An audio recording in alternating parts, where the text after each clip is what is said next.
All right, so today I'm doing a little bit of a painting / marker drawing for my friend Jill. She suggested I do something with fruit and vegetables, just like every other artist does in, practice classes or whatever. So I went ahead and tried to do the usual kind of prep for this kind of thing. I actually haven't painted, drawn, done anything fruit or veggies in 9-10 years now. Honestly, I don't really like to paint organic looking structures. It's kind of hard. You got to get the shadows right. So I was like, okay, I'll do this one as a challenge, and I'll do it for Jill. So for my prep, I got basic sketches done.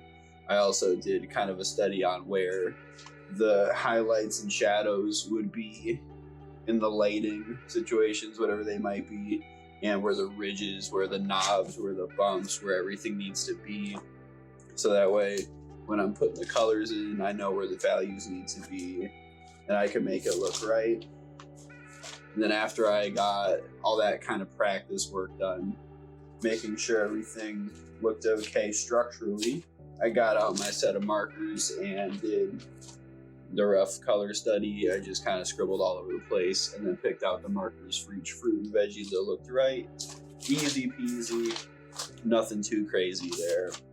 And then after that, it was pretty much just down to working on it. I ended up with this kind of template, a real size-ish template of where all the things need to be in their structure to hopefully make this look kind of like it would exist. And I made sure that I could tell, which ones needed to be done first, which ones needed to be done second to get the layering right. Because, once you're working with markers, you can't just take dark pigment off. So at this point, I think we just get right to it. Okay, so let's figure something out here. Obviously, this is what I'm working on. So I went through all my markers and picked out the colors for each one, did little scribblies on the page to get it all together. Each fruit has like a ton of colors. So that's like kind of like my very unorganized color study. I chose all of these. So all of these will be a part of it. Look at. All right, here we go with the time-lapse sped up footage of me doing the actual marker drawing, painting, whatever you want to call it.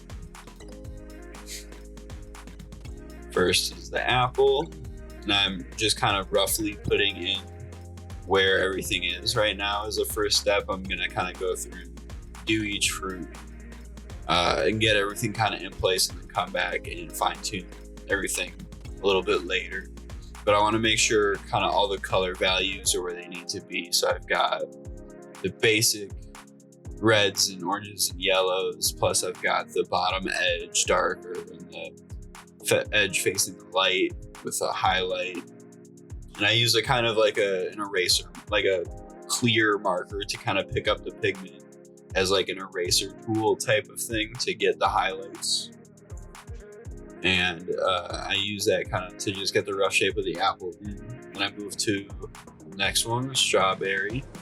This one was a bit tricky. I had to kind of make sure that each little seed not only had its own color values there, but I had to make sure that each little pore had the highlight in the right spot and a darker side on the opposite side of each and every pore. So I had to kind of make sure to be very careful when going through on that one. Still making sure I get the edges to be darker or lighter depending on where they're at. Keeping the light source in mind the whole time. This time I'm using a light source from like the top left and then kind of out of the page, not into the page, just a little bit. And I'm keeping that in mind whenever I'm doing my highlights. So now I'm just kind of making sure all the edges are where they need to be. And make sure I'm blending in the correct directions to make sure the shapes are right. And the banana was interesting. It has these little freckles. And what I did for that is I had a darker, it's called like a yellow marker, but it's brown. Let's be real, it's brown. You put like a spot of brown, and then you wash it down or blend it in with the light yellow that you used on the banana in the first place, and then it looks a lot more realistic than just like a super hard, like pointy dot on the banana.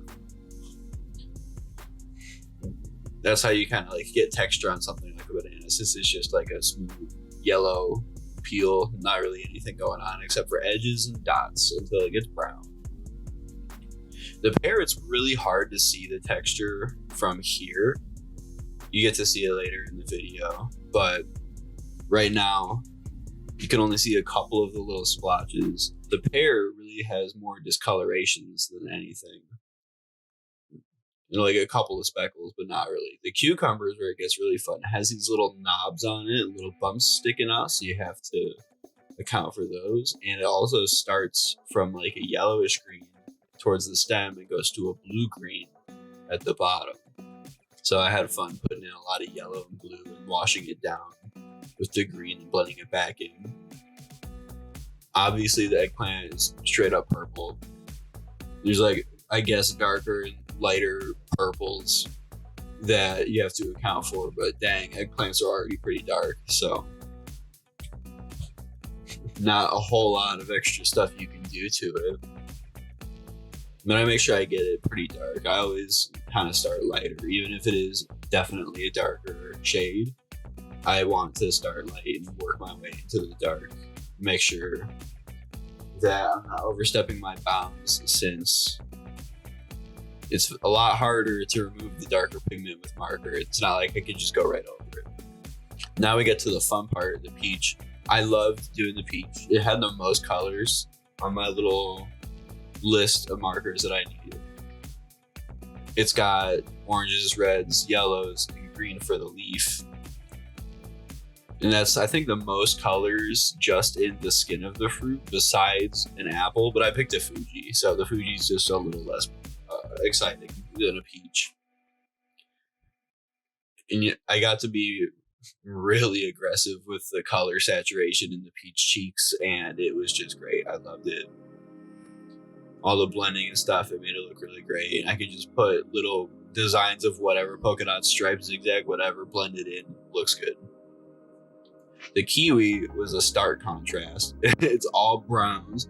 I'm not a fan of the kiwi because it felt like I was just doing color values instead of, you know, an actual set of saturated nice colors. I like bright colors. The kiwi was, you know, not my favorite to do, but it did have these cool little hairs on it that I had to use the eraser marker for and kind of draw in. Doesn't really show up here, but in the close-up you'll see them look pretty nice. And then the tomato is probably actually the most boring one because the tomato's just red all over and shiny and round. Not a whole lot going on. So it was a little bit trickier for me to get, you know, whatever contouring I needed to write or whatever shape I needed to write, because it, you know, without proper shading and highlights, it just looks like a red circle. You know, I'm not the best at bringing out the personality in red circles yet, but I do my best. The carrot had a lot more personality. My friend Abby pointed out that my carrot actually has like a little face on it if you look closely. The carrot's kind of like me back there, but you know, the carrot's there. I made sure that the carrot was like a little bit darker so that the peach would stand out. And obviously you got the greenery coming off the top. The green pepper was actually a lot more fun than I thought. Drawing all the cheeks and making sure that the cheeks had the right value for each component was nice. You got to do a lot more highlighting because it's a pretty shiny one. A lot of reflectiveness on the bell pepper. And blending in the seams and the lines was just really nice. And getting the colors right for where the stem hits the actual, you know, fruit or whatever, that part that part was fun to do. Had to think about where the shadows were going to be, and it was just like a nice little challenge. Lemons. Okay, I only put one citrus in here for a reason.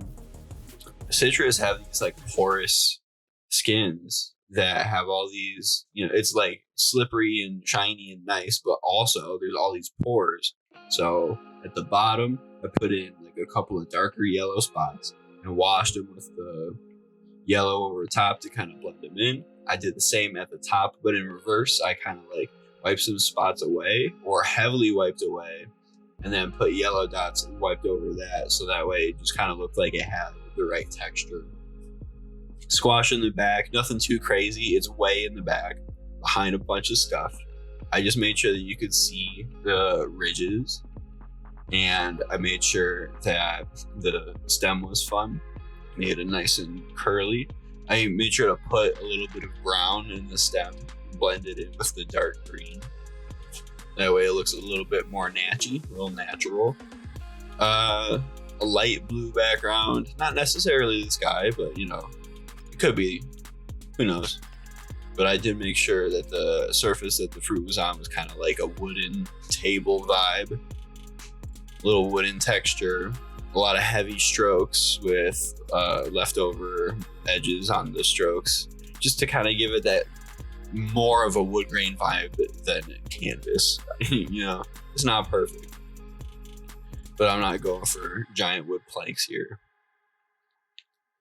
And then the shadows, nothing too crazy on the table surface, but I did have to go back and touch up some areas along the edges, make sure a couple of the textures were right. Now that everything is kind of like on there, this is the part where I go through and really touch everything up. Maybe there's some white along some edges that I gotta take care of, or some shadows I gotta fill in, what have you. This is kind of the least stressful part, is fixing it. Oh, but this is the part where my friend joins the chat. This is kind of why I wanted to do this as a live stream anyways, is, I talk to myself a lot when I do art, when I do anything really. So it would be nice to be able to do this and then talk to people at the same time, since I'm just, sitting here painting or drawing or whatever. And it was nice talking to my friend during, and she got to see the end, which is very nice. Because there's always that like ugly stage that art goes through, and it's important to like not feel ashamed during that phase. You just tell everyone, wait till the end, and it'll be good. But she came at the end, so she didn't have to worry about seeing the ugly parts.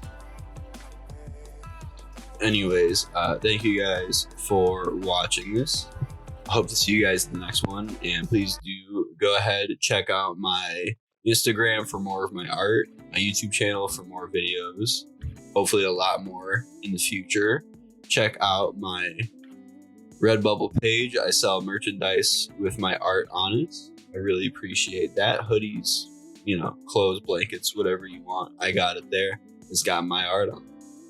I also have a bit of a more professional website through Canvy.